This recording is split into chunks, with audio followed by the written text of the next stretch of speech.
बोलो जयकारा बोल मेरे श्री गुरु महाराज की जय। सभी गुरुमुख प्रेमियों से सप्रेम जय सच्चिदानंद।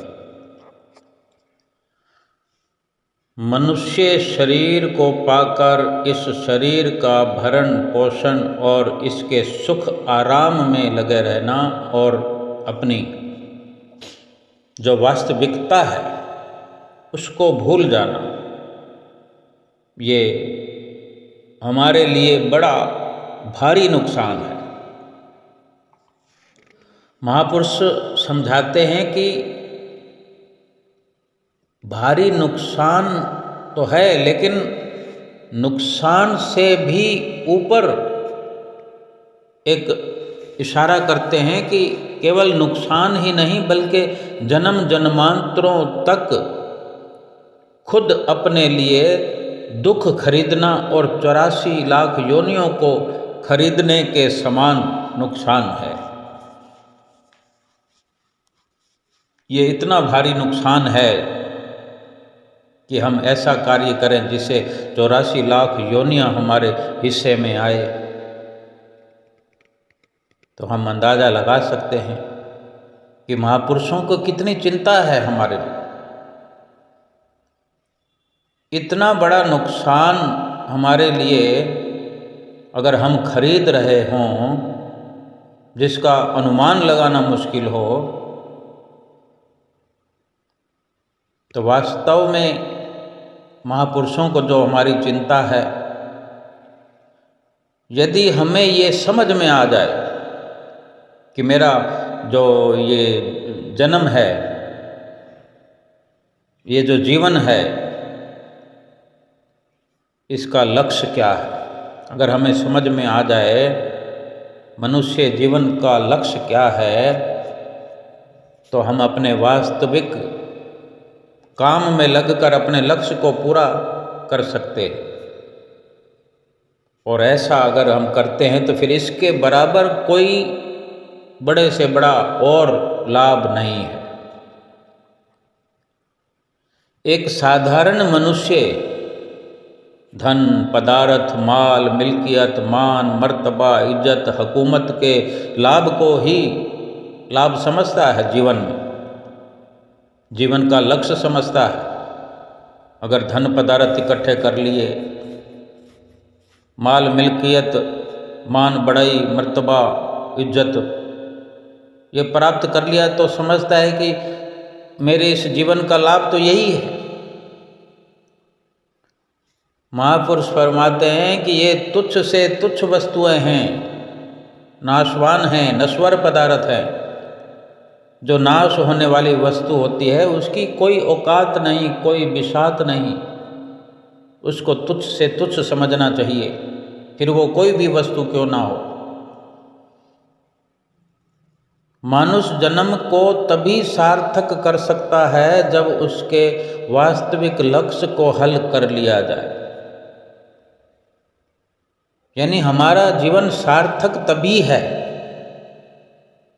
जब हम जीवन के लक्ष्य को हल करें, जीवन के लक्ष्य को पा जाए। और यही सबसे बड़ा लाभ इस मनुष्य जीवन में हमारे लिए हो सकता है। और ये एक ऐसा लाभ है जिसको पाकर मनुष्य नित्य निरंतर हर पल हर घड़ी खुशी, सुख और आनंद प्राप्त कर सकता है। जन्म मरण का बंधन काट कर जन्म जन्मांतरों के चक्कर से हमेशा हमेशा के लिए छुटकारा पा सकता है, आज़ाद हो सकता है। लक्ष्य आखिर क्या है? कौन सा लक्ष्य है जिससे हम अपने जीवन को सार्थक बना सकते हैं? हमें सार्थक बनाना चाहिए अपने जीवन को। वो क्या लक्ष्य है? वो यही है कि मालिक से हम मिलाप करने का विचार करें, मालिक से मिलाप करने के लिए कदम बढ़ाए, मालिक से मिलने का कार्य करे। ये मिलाप मालिक से इसी जन्म में ही हो सकता है। अब विचार करना चाहिए, हमें विचार करना है कि हम जिस लक्ष्य को प्राप्त करने के लिए संसार में आए हैं उसे क्यों नहीं प्राप्त कर रहे हैं। क्यों नहीं अपने लक्ष्य को हासिल करके हम अपना ये जीवन सार्थक कर लें। इसका भी कारण महापुरुष बताते हैं, समझाते हैं कि क्यों नहीं अपने लक्ष्य को प्राप्त करने में हम लग रहे हैं। क्योंकि इसका कारण यही है कि हमारे साथ मन और माया शामिल है, या यूं कहे कि हमने उन्हें शामिल किया है, या हम उनकी संगत में पड़े हुए हैं। मन और माया के साथ हम लगे हुए हैं। मन और माया ने ही हमारी बुद्धि पर ऐसा पर्दा डाल दिया है, ऐसा पर्दा डाल दिया है, फिर जिसके कारण हम अपने मार्ग से, अपने रास्ते से भटके हुए हैं। इसलिए ही हर वो साधारण इंसान माया के धंधों में लगकर मन और माया का बन जाता है गुलाम। शरीर के सुख उपभोगों में, मान बढ़ाई में, प्रतिष्ठा में हम अपना सारा समय जो है खर्च कर रहे हैं। अगर मन की रहनुमाई में शारीरिक सुख, दुनियावी पदार्थ, धन दौलत, मान प्रतिष्ठा हमने प्राप्त कर भी ली, हमें धन मिल गया, शरीर के सुख मिल गए, मान बढ़ाई भी मिल गया, हमें मिल रहा है और मिलता रहेगा, तो ये कोई मनुष्य जीवन की सार्थकता नहीं है। मनुष्य जीवन का ये लक्ष्य नहीं है। इसीलिए ही महापुरुष हमें जगाते हैं, जगाने के लिए इस धराधाम पर आते हैं और हमें जगा रहे हैं, और हमारा लक्ष्य हमें समझा रहे हैं। हम ऐसे गुरुमुख हैं कि हमें सत्पुरुषों की संगत मिल गई है। जिन्हें सत्पुरुषों की संगत मिल जाती है उन्हें मनुष्य जन्म प्राप्त करने का वास्तविक कार्य और लक्ष्य क्या है इसका ठीक से ज्ञान हो जाता है। क्योंकि सत्पुरुष ही इसके बारे में ज्ञान कराते हैं, आत्मबोध कराते हैं। ये समझ बूझ ना होने से कभी भी हम इस राह पर नहीं चल सकते, और इसी ज्ञान ना होने के कारण ही इंसान गफलत में पड़कर अपने असली काम को भूला बैठा है, जिससे रोज का रोज नित्य प्रति उलट रास्ते की ओर चलता हुआ उलट मंजिल की ओर जा रहा है। जिस 84 से इस जन्म में छूटना था, वही 84 का बंधन फिर गले में पड़ जाता है अगर इस ज्ञान का सतगुरु से हमारे भीतर प्रवेश नहीं होता तो। अब ये विचार करना है कि इंसान कितने जन्मों से भटकता हुआ दुख सहन कर रहा है, कितने बड़े दुख प्राप्त कर रहा है। बड़े भागों से मनुष्य की योनि मिली है। इस मनुष्य शरीर को धारण करके असली लक्ष्य को समझना हमारा काम था। हमारा अपना ही तो काम है, परंतु अपने आप इसकी समझ नहीं आती, नहीं आ सकती, और ना ही दुनियादारों से कोई पता चल सकता है। दुनिया में हम कब से रह रहे हैं? क्या कभी किसी ने हमें समझाया कि मनुष्य जीवन का लक्ष्य क्या है? लक्ष्य की ओर हमें चलाने के लिए कोई राह, कोई युक्ति बताई? बल्कि दुनियादार तो अपने उन कार्यों में इतने मशरूब हैं, मन और माया की गुलामी में, बल्कि गुलामी की हद तक भूले हुए हैं। और जो खुद भूले हुए हों वो दूसरे को कैसे रास्ता बता सकते हैं? कैसे जो उलट रास्ते पर चल रहा हो वो दूसरे को सही रास्ता कैसे दिखाएगा? किसी से उम्मीद नहीं की जा सकती। इसीलिए ही महापुरुषों की संगत, महापुरुषों की सोहबत की बड़ी महिमा कथन की गई है, बड़ी महिमा सत्पुरुषों की बताई गई है। हम जैसे भाग्यशाली जीवों को महापुरुषों की संगत मिल जाती है, मिल गई है। हमारे भाग उदय हो गए हैं सत्पुरुषों की संगत मिल जाने से।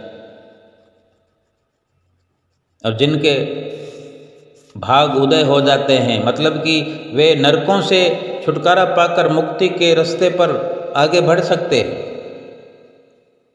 संत सत्पुरुषों की संगत से निरख परख की आँख मिल जाती है। सत्य असत्य का भेद समझ में आता है। वास्तविक लक्ष्य पता लग जाता है कि हमारे जीवन का लक्ष्य क्या है।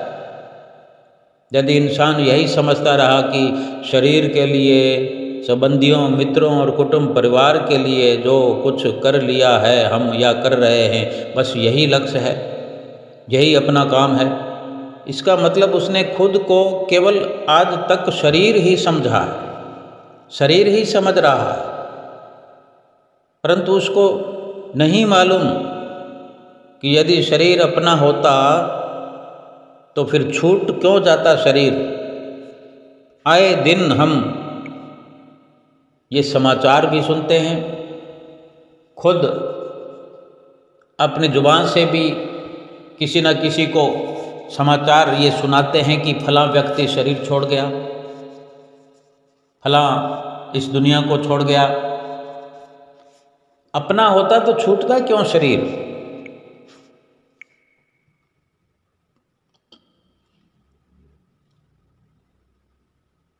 अपनी असली चीज की सही सही पहचान तो सतगुरु महापुरुष कराते हैं, और वो क्या है? वो है आत्मा।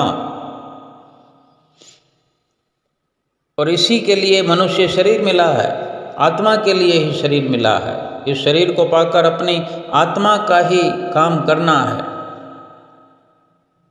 और यही जरूरी है कि आत्मा का काम हम पूरा करें और निर्वाण पद की प्राप्ति करके जन्म मरण से छुटकारा पाना ही असली काम है हमारे इस जीवन का। मालिक के धाम में पहुंचना, मालिक का दीदार करना, आत्मा का कल्याण करना, यही असली काम है हमारे जीवन का, असली लक्ष्य है। महापुरुष फरमाते भी हैं, नर तन पाए यतन कर ऐसा, जिससे वो करतार मिले, ऐसी उत्तम जोन पदारथ फिर नहीं बारंबार मिले, फिर नहीं बारंबार मिले। कि ये जो मनुष्य शरीर है, मनुष्य देह है, सर्व उत्तम है, यानी श्रेष्ठ से श्रेष्ठ है, लेकिन दोबारा नहीं मिलेगी।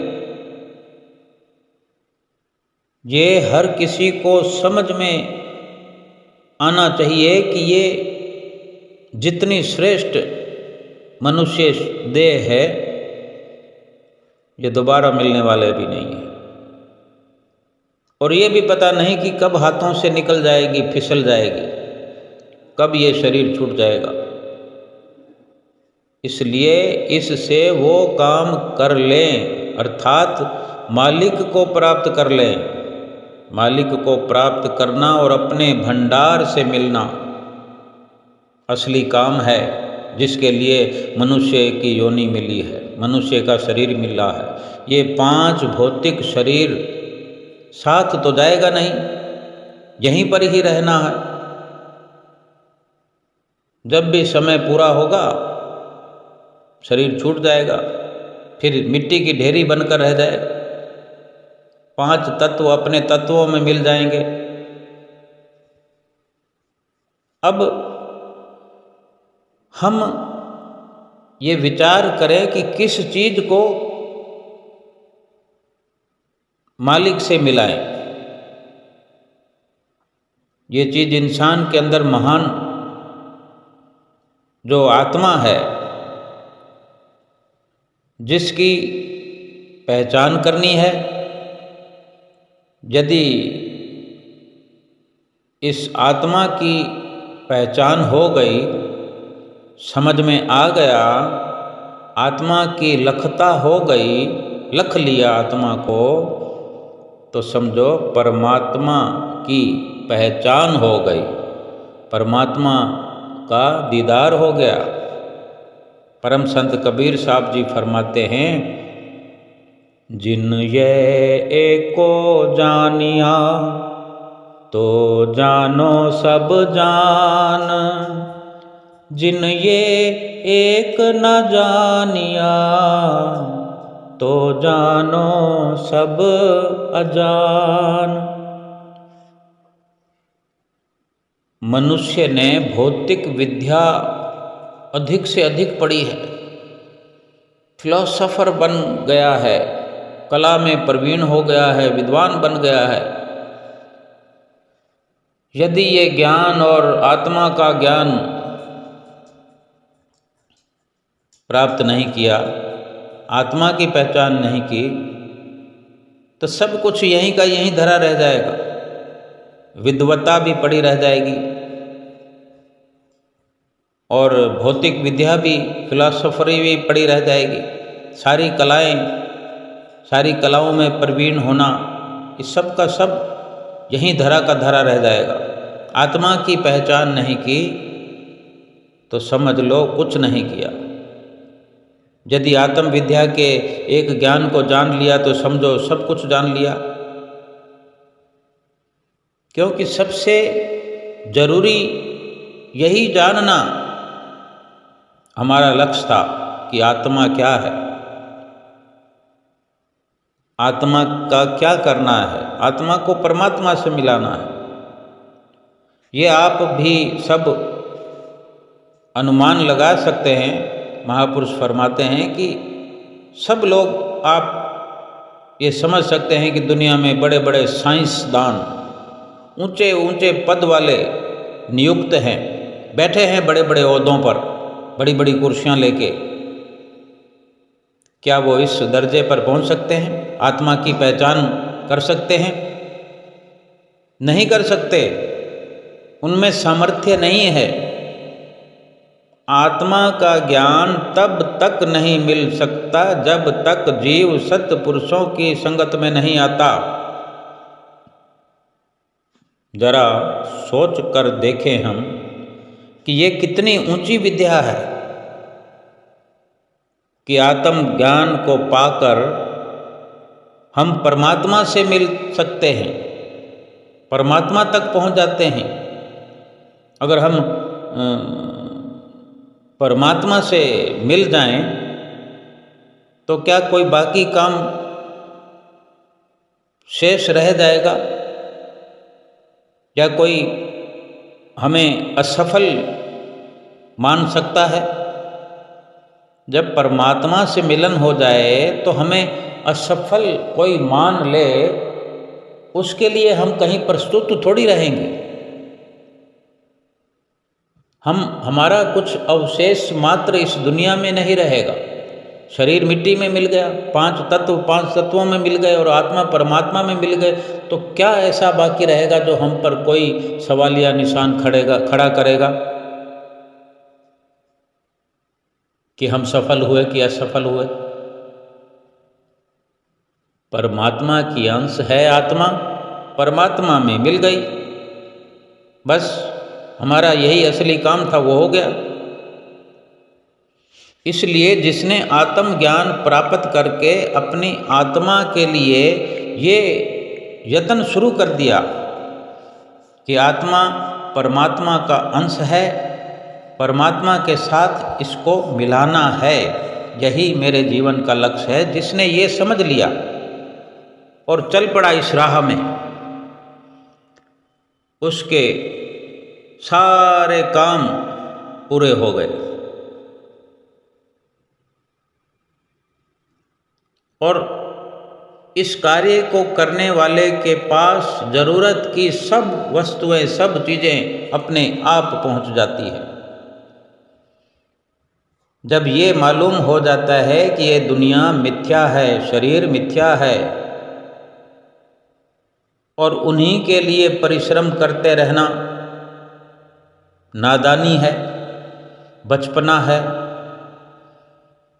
जब इस बात का ज्ञान हो जाता है कि आत्मा सत वस्तु है, आत्मा ही असल वस्तु है, मालिक का नाम ही सत वस्तु है, फिर वो संसार की असत चीज़ों से प्यार नहीं करता, फिर वो असत वस्तुओं को अपना नहीं बनाता। मगर ऐसा कब होता है? जब सत्य की पहचान हो जाए। और सत्य की पहचान कब होती है? जब सत्य पुरुषों की संगत में आता है। अगर हम दुनिया के धंधों में लगे रहें और कहें कि मैं सत्य की पहचान कर लूं, सत्य से जाकर मिलूं, सत्य की खोज कर लूं, तो फिर ये बहुत कठिन काम है, मुश्किल है, मुश्किल से भी मुश्किल है या नामुमकिन है। जब तक सत्य की पहचान नहीं हो जाती, इंसान प्रकाश में नहीं आता, और प्रकाश के बिना फिर ये पता भी नहीं चलता क्या सत्य है क्या असत्य है। जब प्रकाश में पहुंचता है तभी पता चलता है कि सत्य क्या है, झूठ क्या है। पहले कैसे पता चलेगा? प्रकाश में आने से ही सत्य और झूठ का निर्णय कर पाएगा। दुनियावी वस्तुओं के लिए, सांसारिक सामानों के लिए मनुष्य जन्म का सरमाया खर्च कर रहा है। मनुष्य जन्म का कीमती से कीमती वक़्त, श्वास खर्च कर रहा है। यदि सच झूठ की परख हो जाए, समझ आए, तो फिर दुनिया, शरीर और बाकी सब झूठी वस्तुओं के लिए प्रयत्न करना बंद हो जाएगा। और जो सांसारिक वस्तुओं के लिए प्रयत्न करते हैं, उनको समझ लो कि सत्य और असत्य की कोई समझ नहीं है। वे अपने असली काम से गाफिल होकर बेगाने काम में लगे हुए हैं। जो बिछड़ जाने वाली चीज़ें हैं, वस्तुएं हैं, वे सब बेगानी हैं। अपनी वस्तु अजर है, अमर है, अविनाशी है। उसकी प्रतीत न रखते हुए अनमोल समय को हाथ से खो दे कोई, उसे बुद्धिमान नहीं कहा जा सकता। इस बात का विचार करना है कि भागों से ऐसा संयोग मिला है और सत्पुरुषों की संगत प्राप्त हुई है। अपना असल काम छोड़ करके बेगाने कामों में नहीं लगना चाहिए, बल्कि सच्ची पूंजी प्राप्त करनी चाहिए जो कि इस लोक में भी सुख देवे, परलोक में भी हमें सुरखरू करे। इस सच्ची पूंजी को प्राप्त करने के लिए सत्पुरुषों ने एक से एक बढ़कर साधन बनाए हैं।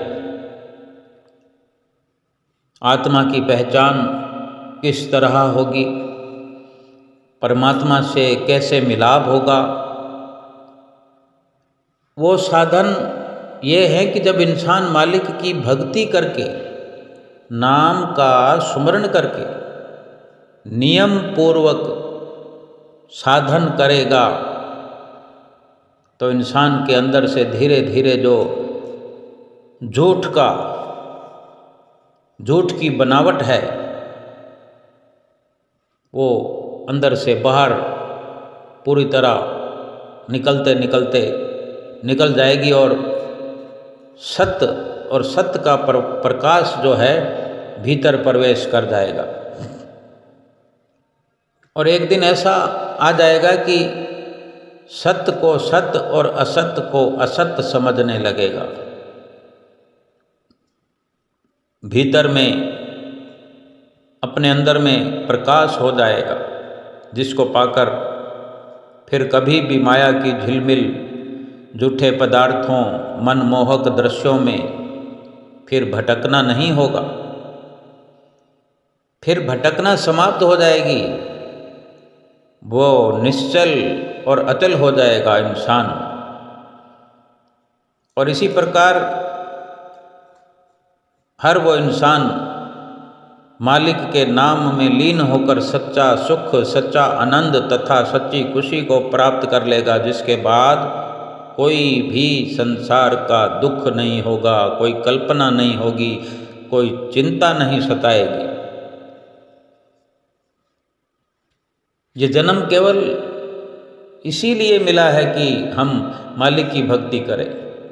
इंसान मालिक की भक्ति करे, मालिक की भक्ति करके अपनी रूह को, अपनी आत्मा को मालिक से मिलाए और जन्म मरण के चक्कर से मुक्त हो जाए। ये दुर्लभ सोने जैसा वक्त हाथ में आया है और ऐसा मुमकिन नहीं कि फिर मिलेगा। इसीलिए महापुरुष बार बार चेतावनी देते हैं, ए इंसान, ए जीव, इस दुर्लभ अवसर से लाभ उठा। इस सोने जैसे सुनहरी अवसर का भरपूर लाभ प्राप्त कर। महापुरुष जानते हैं कि हमारा लाभ किस में है, हमारी हानि किस में है। फरमान भी है, ये अवसर दुर्लभ महा, नित पाया नहीं जाए, जो अब के चेत्यो नहीं, पछतावा रह जाए। कुदरत ने ऐसा दुर्लभ अवसर प्रदान कर दिया है हमें, हमारी झोली में ऐसा सोने जैसा सुनहरी अवसर डाल करके भेजा है इस दुनिया में, जो कभी फिर नहीं मिल सकता। यदि ऐसे अवसर में काम कर लिया तो हम अपना ऐसा काम बना सकते हैं, ऐसा काम बना सकते हैं, कभी पछताना नहीं पड़ेगा। और चूक गए तो फिर सिवाय पछतावे के और कुछ हाथ ही नहीं लगेगा। ये जो सतगुरु ने नियम बनाए हैं हमारे लिए, हमारे इस मनुष्य जीवन को सफल बनाने के लिए ही हमारे लिए श्री परमहंसों ने सुंदर सुंदर नियम बनाए हैं। भजन, अभ्यास, सेवा, सत्संग, सुमरन और ध्यान, यदि हम इनका पालन नहीं करेंगे तो फिर लाभ से तो हम वंचित रह जाएंगे। मनुष्य शरीर की प्राप्ति बड़े ऊंचे भागों की निशानी है, और उस पर भी उससे भी बढ़कर सत्पुरुषों का संयोग मिल जाना, इससे भी बड़े ऊंचे भाग हैं। और फिर सच्चे नाम का धन मिल जाना ऊंचे से ऊंचे सौभाग्यों का निशान है। अब हम गुरुमुखों को ऐसे साधन मिल गए हैं जिन पर अमल करके हम मुक्त हो सकते हैं, मुक्ति प्राप्त कर सकते हैं, मालिक से मिल सकते हैं, मिलाप कर सकते हैं।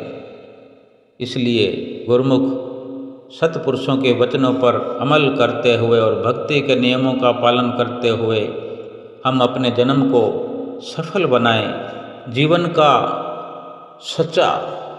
सच्चा लाभ प्राप्त करें।